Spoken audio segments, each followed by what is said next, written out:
I still remember the day the message arrived. It was a short text from my younger sister, Lena. Family dinner this Sunday. Please come. It's important. Important. That word sat heavily in my chest. For months, I had felt invisible to my own family. Phone calls went unanswered. Messages were read but never replied to. When I stopped reaching out, no one noticed. Still, I told myself this dinner could be different. Maybe they missed me. Maybe I was wrong. Sunday evening, I stood in front of my mirror longer than usual. I chose my clothes carefully, not too formal, not too casual. I didn't want to look like I was trying too hard or like I didn't belong. The moment I arrived, something felt off. The house was full. Laughter spilled from the living room. Plates clinked in the kitchen. Everyone was there, my parents, my siblings, even cousins I hadn't seen in years. But when I walked in, the room didn't change. No smiles, no greetings, just quick glances and silence. I forced a smile and said hello anyway. My mother nodded politely, as if I were a guest she barely recognized. My father didn't look up from his phone. Lena avoided my eyes completely. I sat down quietly. Dinner was served, but no one asked me how I had been. Conversations flowed around me: vacations, work promotions, future plans. I listened, nodded when necessary, and chewed slowly, trying to ignore the tightness in my throat. Halfway through the meal, Lena cleared her throat. "There's something we need to talk about," she said. Everyone went quiet. My heart started pounding. She looked at my parents first. They nodded. Then she turned to me,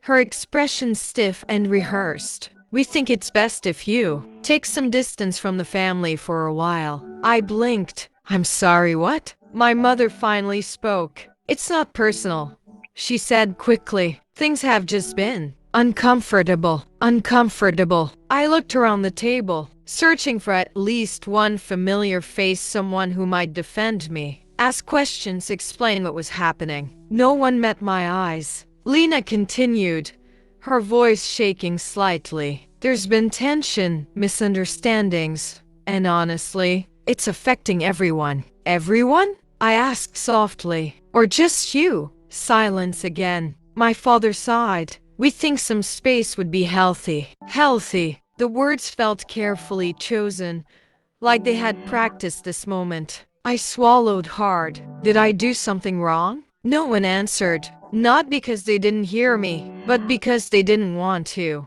I stood up slowly, my legs unsteady. "If you wanted me gone," I said, my voice barely holding, "you could have just said so." My mother looked away. I picked up my bag and walked toward the door. Halfway there, I heard Lena whisper something to my cousin. She always makes things difficult. I stopped, not because I wanted to argue, but because, in that moment, I realized something painful and powerful. This dinner was never an invitation. It was a goodbye. And what I didn't know yet was that this was only the beginning, because the real reason they wanted me gone was something they had been hiding for years. But 2 days later, I discovered the truth, and it shattered everything I thought I knew about my family. For 2 days after the dinner, my phone stayed silent. No calls, no messages, not even a "are you okay?" I told myself I was done waiting for them to care. On the third day, I went to my parents' house not to confront anyone, but to collect the few things I had left behind. Old photo albums, some documents, pieces of a life that suddenly felt like it had been erased. The house was quiet when I arrived. Too quiet. I used my spare key and stepped inside. Everything looked the same, yet nothing felt familiar anymore. I moved slowly, like I was walking through someone else's memories. I headed straight to the storage room. That's when I saw the box. It was old, dusty, and shoved behind a stack of unused chairs. My name was written on it in my mother's handwriting. I frowned. Why would my things be hidden back here? I knelt down and opened it. Inside were papers, letters, folders. At first, I didn't understand what I was looking at. Then I noticed the dates. Years ago, my hands started shaking as I pulled out the first document. A bank statement. Not mine. My parents'. With my name listed under a section labeled beneficiary. I flipped through more pages, my heart pounding louder with each one. There were property documents to shares, investments, signatures. And then I saw it. A handwritten note from my father. In case something happens to us, everything goes to her. She deserves security. Her? Me. My chest tightened. This didn't make sense. I had never been treated like the favorite, never been protected, never been prioritized. And yet, this said otherwise. I kept digging. At the bottom of the box was a sealed envelope, my name written across the front. I hesitated before opening it. Something told me this letter was the reason everything had changed. Inside was a single page, my father's handwriting again. If you're reading this, it means things have gone wrong. I wanted you to know that the family decision was never meant to hurt you. It was meant to protect what you don't yet realize you have. I felt dizzy. Protect what? Suddenly, I heard footsteps. I froze. The storage room door creaked open. My mother stood there, her face draining of color when she saw the open box. You weren't supposed to find that, she whispered. I stood up slowly. Find what? The reason my own family pushed me out? She didn't answer. Why did you call that dinner? I demanded. Why did you all act like I didn't belong? Tears filled her eyes. Because your sister found out, she said quietly. Found out about what? She took a shaky breath. About what was left to you. The room spun. You mean they cut me off because of money? No, she said quickly. Because they were afraid. Afraid of what? My mother looked at me with a sadness I had never seen before. That if you stayed, she said, you would eventually learn the truth, and everything would change. I clenched the letter in my hand. What truth? I asked. She hesitated. Then she said the words that would haunt me forever. You were never meant to be the one they sacrificed. And that was when I realized my family didn't. Just one distance from me they were hiding. Something far bigger than money. I didn't sit down. If I did, I was afraid my legs wouldn't carry me back up. What do you mean? Sacrificed? I asked, my voice barely steady. My mother closed the storage room door behind her, as if the walls themselves couldn't be trusted. She looked smaller than I remembered, older, heavier with secrets. Your father and I made choices, she said slowly. Choices we thought were right at the time. For who? I snapped. She flinched. For the family. I laughed bitterly. Funny how the family never included me. She wiped her eyes and leaned against a shelf. When you were younger, there were problems. Financial problems. Your father's business was failing. We were drowning in debt. I folded my arms. I knew things were hard. I didn't know you were drowning. That's because you helped, she said quietly. I frowned. Helped how? She swallowed. You worked 2 jobs. You gave us money whenever we asked. You delayed your own plans so your siblings could study, get married, move forward. My chest tightened. I thought that was just what families do. Yes, she whispered. And that's why it was easy. The words hit me harder than I expected. Easy to what? I asked. Easy to rely on you, she said. Easy to assume you would always manage, always adjust, always understand. I felt something crack inside me. So you pushed me out because I was too dependable? No, she said quickly. Because you were becoming powerful. I stared at her. Powerful? The investments your father made in your name, she explained. They grew, quietly, enough to change the balance in this family. My mind raced. All those years I thought I was barely staying afloat. I had unknowingly become the most secure one. Lena found the documents, my mother continued. She panicked. She thought you would use them. Leave. Take control. And you believed her? I asked. My mother's silence was answer enough. So instead of talking to me, I said slowly, you all decided to remove me. Her shoulders shook as she cried. We thought if you felt unwanted, you'd step back, that you'd never question why. I felt sick. You made me feel disposable. To protect yourselves? We were afraid, she repeated weakly. I took a deep breath. Afraid of losing power. Afraid of losing comfort. Afraid of me. She looked at me then, truly looked at me and nodded. Yes, for the first time, everything made sense. The coldness, the distance, the sudden decision at the dinner table. It wasn't about tension. It was about control. I picked up the box and closed it carefully. I won't fight you, I said, but I won't disappear either. My mother reached for my arm. Please, don't tear the family apart. I gently pulled away. I didn't, I said. You did. Long before that dinner, I walked out of the house without looking back. That night, I sat alone in my apartment, the box at my feet. For years, I had believed I was the weakest one. Now I knew the truth. I had been the foundation, and foundations don't beg to be included. They decide what stands and what falls. But what I chose to do next wasn't revenge, and when my family found out, they never saw it coming. I didn't sleep much that night. Not because I was angry, but because, for the first time in my life, I was awake. Everything I had believed about my role in the family had been wrong. I wasn't the extra piece. I wasn't the one who needed permission to belong. I had been the quiet support holding everything together. The next morning, I made a decision. I called a lawyer, not to threaten,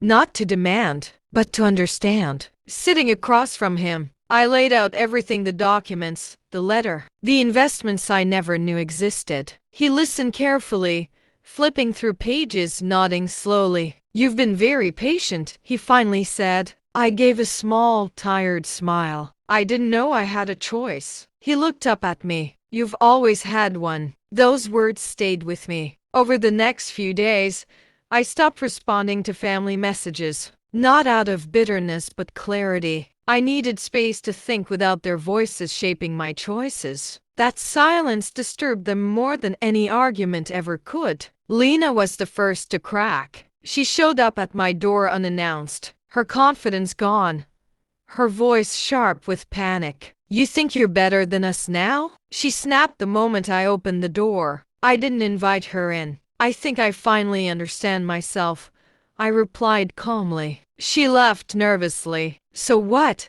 You're just going to walk away? After everything we've been through? I looked at her, really looked at her. All the years I gave, I said quietly. All the times I showed up when you needed me. That wasn't everything we've been through.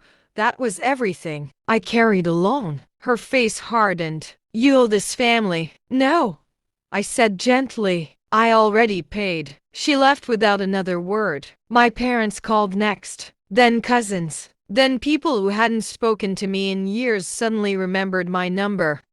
Each conversation followed the same pattern. Confusion, justification, guilt. I listened without interrupting. And when they finished, I said the same thing every time. I'm choosing distance, not punishment, distance. Some accused me of being selfish. Others said I was breaking the family. But deep down, they all knew the truth. I was no longer available to be used. Weeks passed. Life grew quieter and stronger. I rearranged my apartment, sold things I no longer needed, donated clothes I had been saving just in case. I even booked a small trip for myself. Nothing fancy, just a place with fresh air and no expectations. And for the first time, I felt something unexpected. Peace. Then one evening, a message arrived from my father. Not an apology, not an excuse. Just one sentence. I see now what we did to you. I stared at the screen for a long time. Seeing is different from fixing.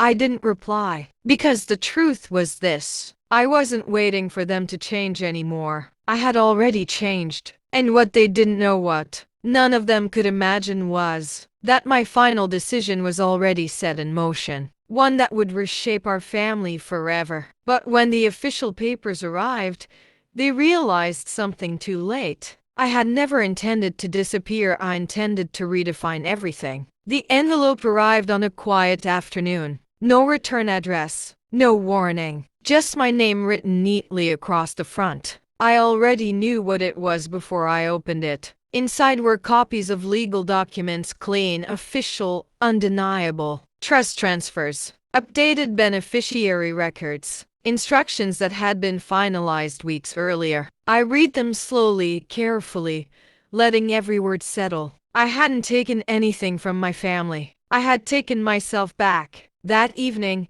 my phone began to ring. Once, twice, again and again. I didn't answer, not because I was afraid, but because I no longer needed to explain myself. The next day, I received a message in the family group chat. It was from Lena. Is this real? No anger this time, just panic. Within minutes, messages followed from relatives who had once spoken about me as if I weren't in the room. We need to talk. This is a misunderstanding. Let's meet and clear this up. I muted the conversation. I spent the day doing ordinary things: grocery shopping, cooking a simple meal, watering a plant I had nearly forgotten about. Life didn't fall apart. It expanded. That night, I met my lawyer again. He explained everything carefully, professionally. The choices were now mine. No one could undo them. You've been more than fair, he said.